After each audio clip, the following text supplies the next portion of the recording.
No, jaz sem v predavanju enostavno skušal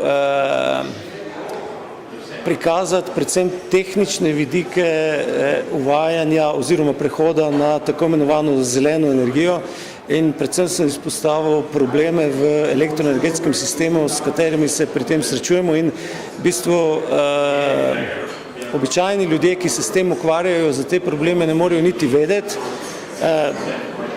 niti naj ne bi vedeli, ampak vendarle obstajajo in odločujoči o tem bi pa te probleme morali poznati, ne.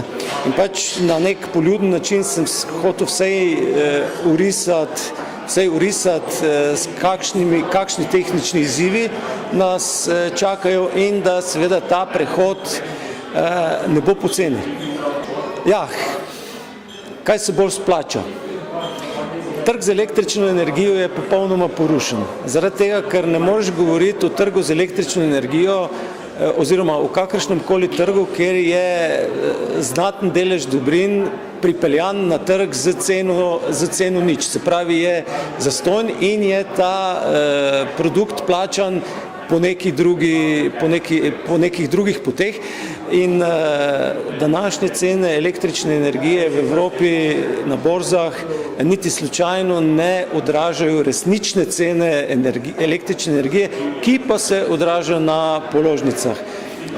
Na položnici, jaz sem tule v predavanju izpostavil Nemčijo kot nekako najbolj motor Evrope, kar se tiče prehod na obnovljive vire energije. V Nemčiji sama električna energija v računu za elektriko je še samo reda 10 ali pa 15%. Vse ostalo so dodatki potrebni za vzdrževanje elektroenergetskega sistema, za subvencioniranje obnovljivih virov in za to, da sploh vse skupaj deluje.